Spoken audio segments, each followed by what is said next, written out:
ఇక్కడ చూడవచ్చు కొద్దిగా చిన్నగా ఉంది ఇక్కడైతే ఏరియా చూస్తున్నారు కదా ఇలా ఉందో. ఎక్కడికైనా కూడా ఎక్కేటప్పుడు ఆయాసం వచ్చినా కూడా కూర్చోడానికి అయితే మంచి సదుపాయం అయితే పెట్టారు. బెంచీలలో చూస్తున్నారు పుట్ట బాగా కిందికి ఉంది. ఇక్కడ నుంచి చూడవచ్చు వంగి వెళ్ళాలి. ఇక్కడ నుంచి అయితే మనకు పట్టుకోవడానికి గ్రిల్ సపోర్ట్ అయితే ఉంటుంది. అట్ లాస్ట్ మనం పైకి అయితే చేరుకోవడం అయితే జరిగింది. చూడవచ్చు అద్భుతమైన ఫీలింగ్. చూస్తున్నారా కొన్ని వందల సంవత్సరాల క్రితం చెక్కినటువంటి జైన విగ్రహాలను చూడవచ్చు. చక్రేశ్వర అమ్మవారిని కూడా.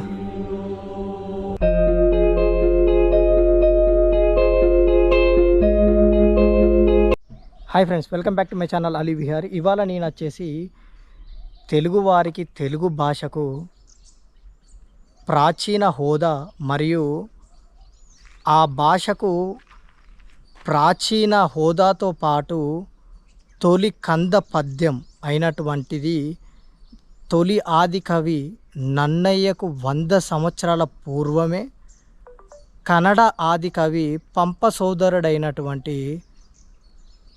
జీన వల్లభ భరతుడు ఈ యొక్క బొమ్మలమ్మ గుట్టపైనే తొలి కంద పద్యం అయితే చెక్కడం జరిగింది. ఓకేనా ఫ్రెండ్స్. మరియు ఈ యొక్క కంద పద్యం కూడా ప్రాచీన హోదా తెలుగు క్లాసికల్ లాంగ్వేజెస్కి కేంద్రానికి సమర్పించిన వాటిల్లో ఆధారాలలో ఇది కూడా ప్రాముఖ్యమైన ఆధారాలలో ఒకటి ఇది. మరియు దీని మీద ఉన్నటువంటి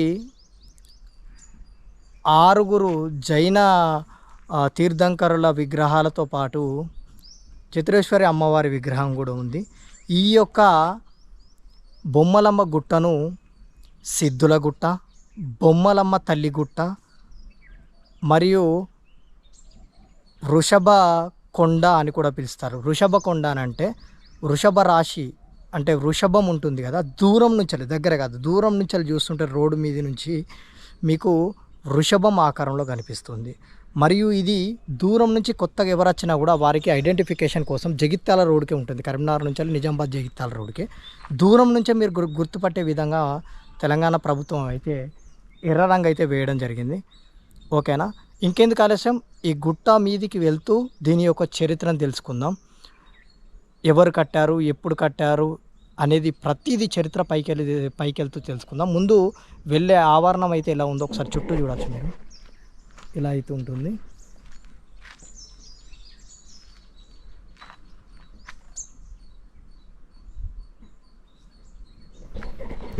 ఇంకొక విషయం ఏంటంటే తొలి ఆది కవి నన్నయ్యకు పూర్వం నేను ఇంతకుముందు చెప్పినట్టు ఈ జీన వల్లభుడు మన కరీంనగర్ వాడు, మన తెలంగాణ వారు అవడం అయితే మనకు గర్వకారణం. ఓకేనా ఫ్రెండ్స్, ఇంకెందుకు ఆలస్యం వెళ్దాం పదండి వీడియోలోకి. ఈ యొక్క బండపై అయితే గుర్తులు అయితే పెట్టడం జరిగింది పైకి వెళ్ళాలని. ఇలా మనం పైకి వెళ్ళాలి. ఇంకెందుకు ఆలస్యం వెళ్దాం పదండి. చూడొచ్చు మనం ఎక్కడానికి వీలుగా ఇక్కడ మనకు మెట్ల మార్గం అయితే నిర్మించడం జరిగింది. ఇక్కడ చూడవచ్చు, ఇక్కడ కన్ఫ్యూజ్ కాకుండా మొదటి నుంచి దారి అనేది అయితే పెట్టడం అయితే జరిగింది. చూస్తున్నారు కదా ఎలా ఉందో.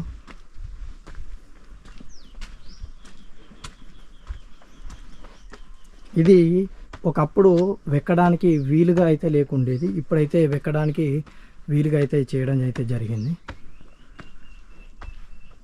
చూస్తున్నారు కదా గుట్ట ఎలా ఉందో.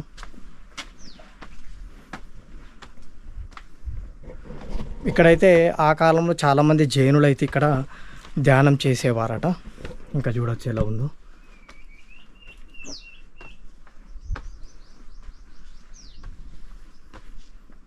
చూస్తున్నారు కదా. ఇప్పుడు దీని యొక్క చరిత్ర అనేది చెప్తాను నేను. ఇది వచ్చేసి వేములవాడ చాళుక్యులు 2వ ఆదికేసరి కాలంలో ఈ గుట్టనైతే బొమ్మలమ్మ గుట్టను నిర్మించడం అయితే జరిగింది. ఇది వచ్చేసి 945 ఆ కాలం నాటి శాసనం. అయితే ఇంతకుముందు నేను చెప్పినట్టు కన్నడ ఆది కవి పంప సోదరుడు కవి జీవవల్లభ భరతుడు దీన్నైతే చెక్కడం జరిగింది. మరియు చరిత్రపరంగా జీనవల్లభ భరతుడితో పాటు బాహుబలి మరియు వృషభనాథ రాతి చిత్రాలను స్థాపించాడు. ప్రసిద్ధి త్రిభాష శాసనం కవులను వారి చెక్కడాలను అయితే పైన చూడవచ్చు. నేను చెప్పినట్టు త్రిభాష అంటే 3 భాషల్లో అంటే కన్నడ, సంస్కృతం మరియు తెలుగు భాషల్లో అయితే చెక్కడం జరిగింది. ఓకేనా, ఇప్పుడు మనం పైకి వెళ్తున్నాం. చుట్టూ చూడవచ్చు, ఎండాకాలం కాబట్టి దాదాపు ఎండిపోయి ఉంది చెట్లు గిట్లా. వర్షాకాలం అయితే సూపర్బ్ ఉంటుంది. చూడవచ్చు నిర్మాణం, రాతినే కొలిచి నిర్మాణం అయితే చేశారు. ఓకేనా,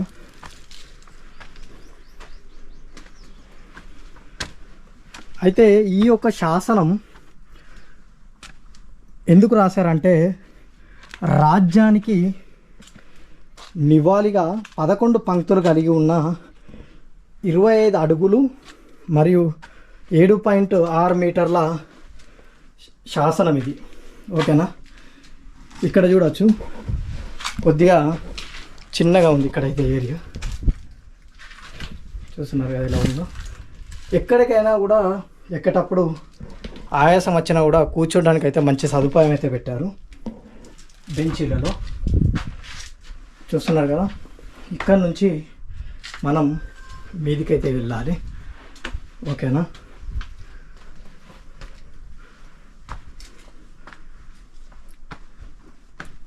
పైకి వెళ్దాం పదండి.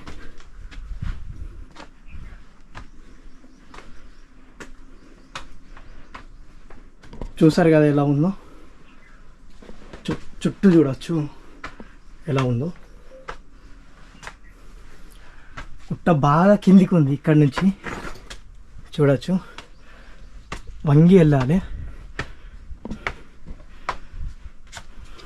ఇక్కడ నుంచి అయితే మనకు పట్టుకోవడానికి గ్రిల్ సపోర్ట్ అయితే ఉంటుంది. చూస్తున్నారు కదా,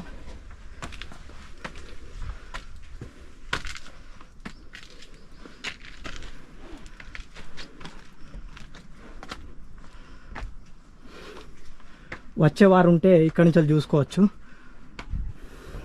వ్యూ కూడా బాగుంటుంది. వ్యూ చూసే విధంగా మనకు అక్కడ చైర్లు అయితే పెట్టడం జరిగింది, అక్కడ కూర్చునే విధంగా.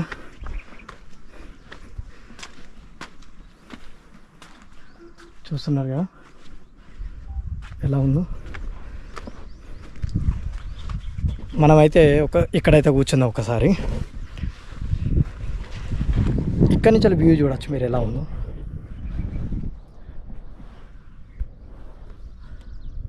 చూస్తున్నారు కదా,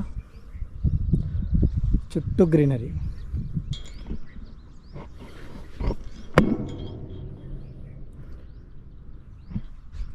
ఇటువైపు కూడా ఈ బండలు చూడవచ్చు ఎంత పెద్దగా ఉన్నాయో.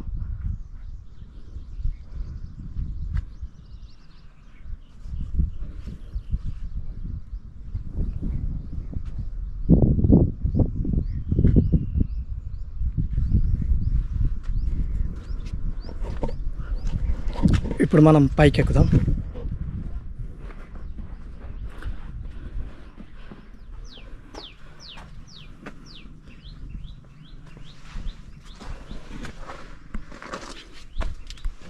చూడచ్చు ఎలా ఉన్నాం.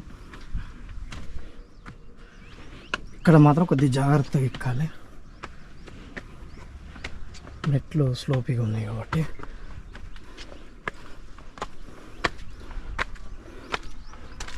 చూస్తున్నారు కదా ఎలా ఉందో. ఎట్ లాస్ట్ మనం పైకి అయితే చేరుకోవడం అయితే జరిగింది. చూడవచ్చు. అద్భుతమైన ఫీలింగ్ చూస్తున్నారా. కొన్ని వందల సంవత్సరాల క్రితం చెక్కినటువంటి జైన విగ్రహాలను చూడవచ్చు. చక్రేశ్వర అమ్మవారిని కూడా చూస్తున్నారు కదా. కింద వారు చెక్కినటువంటి కంద పద్యాలను చూడవచ్చు 3 భాషలలో. చూస్తున్నారుగా.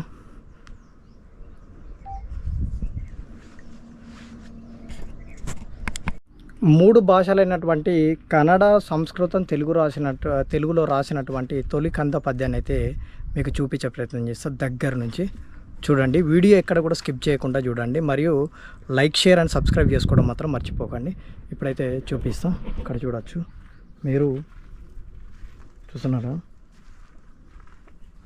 చూడవచ్చు, ఇది వచ్చేసి ఈ శాసనం కన్నడ మరియు తెలుగు భాషల్లో ఎక్కువ ప్రాముఖ్యం అయితే కలిగి ఉన్నది. ఓకేనా. ఇది 3 భాషలు, తెలుగు, సంస్కృతం, కన్నడ 3 భాషల్లో అయితే రాయడం అయితే జరిగింది. ఓకేనా. అయితే కన్నడ భాగంలో మాత్రం మన కన్నడ ఆది కవి అయినటువంటి పంప గురించి అయితే అమూల్య సమాచారం ఉంది. తెలుగు భాగం అయితే పురాతన తెలుగు కందె పద్యం. ఇది అంటే తెలుగుకు క్లాసికల్ లాంగ్వేజ్ హోదా కల్పించేందుకు కేంద్రానికి ఆనాడు సమర్పించిన ఆధారాలలో ఇది ముఖ్యమైనది. ఓకేనా ఫ్రెండ్స్. అయితే శాసనం జీన వల్లభునిచే త్రిభువనతిరిక బసదిన నిర్మించినట్లు కూడా దీన్ని ప్రస్తావించడం అయితే జరిగింది. అయితే దీన్ని వచ్చేసి ఈ కొండపై భాగాన్ని జైన సన్యాసులు ధ్యానం కోసం ఉపయోగించడం అయితే జరిగింది. ఇంతకుముందు చెప్పాను కదా, అలాగే వాళ్ళు ధ్యానానికి ఉపయోగించడం జరిగింది. మనం ఎక్కుతున్నప్పుడు కూడా ఆధారాలు అయితే చూసాం మనం. నేను అప్పుడు కూడా చెప్పా, కిందికి ఎలా వస్తుంటే వీళ్ళు ధ్యానం కోసం అయితే జైన సన్యాసులు అయితే వాడడం అయితే జరిగిందని. మరియు ఇక్కడ మీరు మధ్యలో చూసుకున్నట్టయితే ఇక్కడ చక్రేశ్వరి అమ్మవారు అయితే ఉన్నారు ఇక్కడ. ఓకే, ఆమె గరుడను కలిగి ఉన్నట్టుంది. చూడొచ్చు, మీరు చూస్తున్నారు కదా.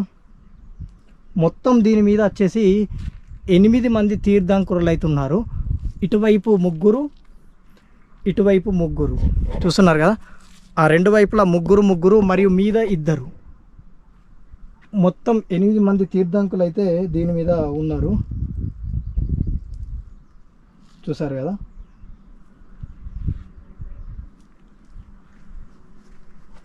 అయితే దీని మీద చిన్న చిన్న గుహలు కూడా ఉన్నాయి. అది కూడా ఎటువంటి చెక్కు చెదరకుండా అయితే భద్రపరిచారు. ఒకసారి మన అవతల వైపు వెళ్ళి అటువైపు నుంచి అయితే స్ట్రైట్గా చూపిస్తాం మీకు. ఇక్కడి నుంచి చూడొచ్చు, మీరు క్లియర్గా అయితే కనిపిస్తుంది. ఇది వచ్చేసి రెడ్ కలర్ అయితే వేయడం జరిగింది దీనికి. ఎందుకంటే ఈజీగా ఐడెంటిఫికేషన్ అవ్వడానికి మన తెలంగాణ ప్రభుత్వం అయితే ఎర్ర కలర్ అయితే వేయడం జరిగింది. అందుకే దాదాపు నేను ఫస్ట్ టైం ఇక్కడికి వస్తుంటే కూడా దాదాపు రోడ్డుకు అక్కడ అవతల నుంచెలే దాదాపు నాకు కనిపించింది ఈ కలర్ అయితే. ఇక్కడ మీద కూడా చూసుకోవచ్చు, ఇంకా ఇక్కడ ఎలా ఉందో చూస్తున్నారు కదా. చుట్టూ చూడవచ్చు.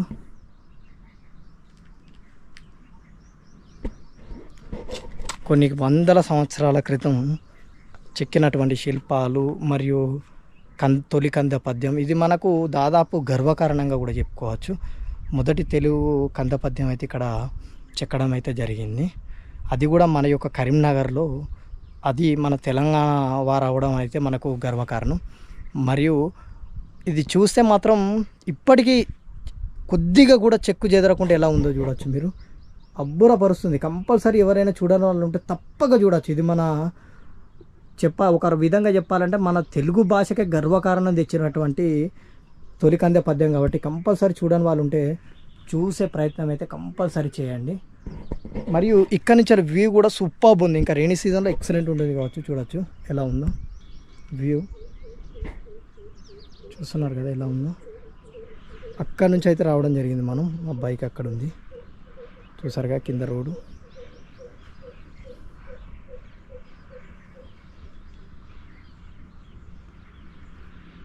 చూడొచ్చు ఇక్కడ నుంచి సూపర్ వ్యూ ఉంది. ఓకేనా.